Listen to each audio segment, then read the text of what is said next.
The word for today, the Christian word, resurrection. Resurrection. Resurrection is more intimidating than a dead prophet, social activist, or teacher. Jesus is alive, present, and promises that because of him and his work, we'll be eternally present with God as well. Back at the first Easter, the women come out to the cemetery in the darkness. Where were the men disciples, you ask? Hey, that's another story. They find that Jesus' tomb is empty. The women run back to the cowering men. He is risen. The story of Jesus and us isn't over. It's just beginning. Everything's up for grabs. And that day, what was the response of the male disciples? You're nuts. None of the disciples expected the resurrection of the crucified Jesus. Even when the resurrected Christ stood right there in front of them and led the Bible study, they couldn't see. Luke 24. Post-resurrection appearances of Jesus are mixed with fear and misapprehension. Evening meals, locked doors, huddling behind locked doors.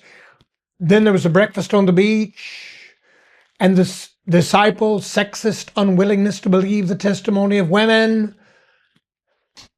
Even with the risen Christ standing right in front of them, speaking to them, the closest followers of Jesus, some of them doubted. Mary Magdalene, on Easter morning, mistook him for a gardener.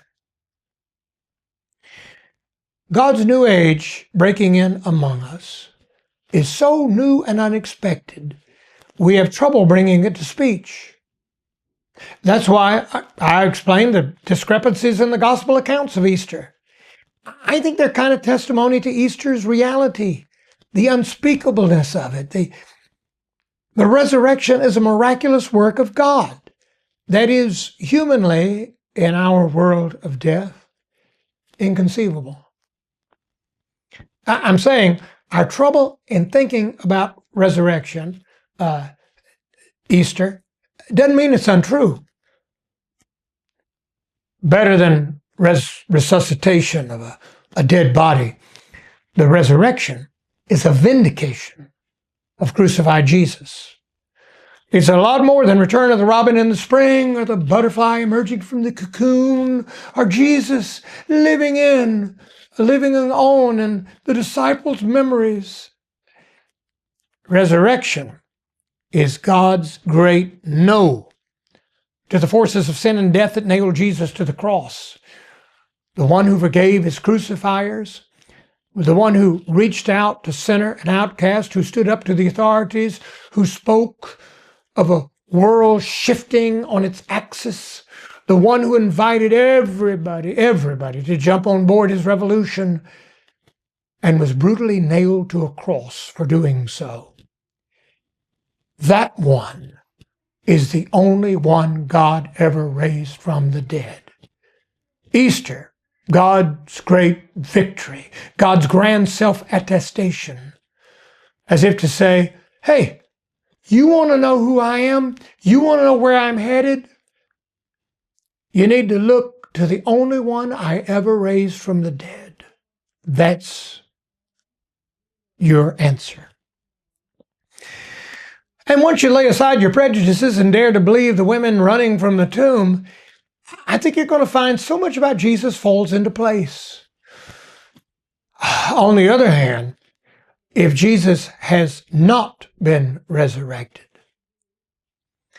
nothing that the church or scripture claims about Jesus is going to make much sense. No resurrected Christ, no hope.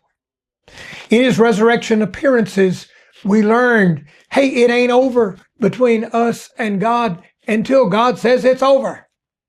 Because of resurrection, Christians don't do dejection. Statements like, hey, people don't change.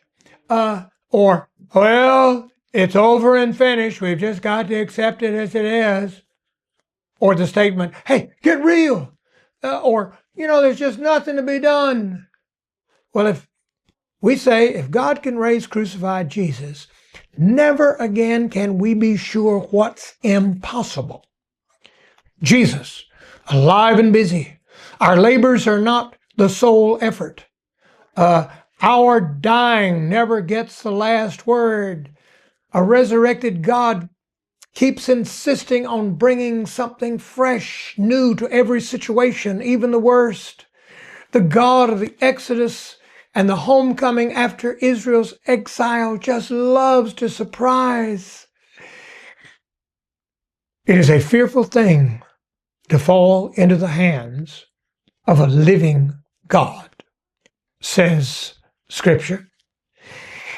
Presumably, it's not all that frightening to be in the hands of a dead God, a dumb, numb idol who never surprises, never demands anything, a fake projection of our fondest desires and silliest wishes. So there's no wonder that the predominant Easter emotion is fear. What's the first thing done by the risen Christ? What's the first thing he does? He goes looking for his dim-witted disciples who had betrayed him earlier. He returns to the same knuckleheads who disappointed him the first time. One might have thought Jesus, in his resurrection, would go, first day of your resurrected life, you'd go up to the palace. You'd burst into the throne room of Pontius Pilate. You would say, hey, Pilate, you have made a big mistake. Now it's payback time. No, the risen Christ returns to Galilee, the land of origin of the disciples. They don't go looking for Jesus. Once again, he goes looking for them. He goes back to them and then turns them out into the whole world with the good news. He is risen. That resurrection is why we've never known how to take the risen words, the risen Christ's last words there in the Gospel of Matthew 28, I am with you always. Now, I ask you, is that a promise or a threat? Maybe it's like Christ saying, look, I just had a few years to harass you before I was murdered, but after resurrection, hey, I am with you always. You'll never be able to get me off your back. What is the message of Easter? Not Jesus is raised. You'll get to see your loved ones when you die, although that's implied. No, the Easter mandate of the risen Christ is this. Go! Tell somebody the truth. I am raised.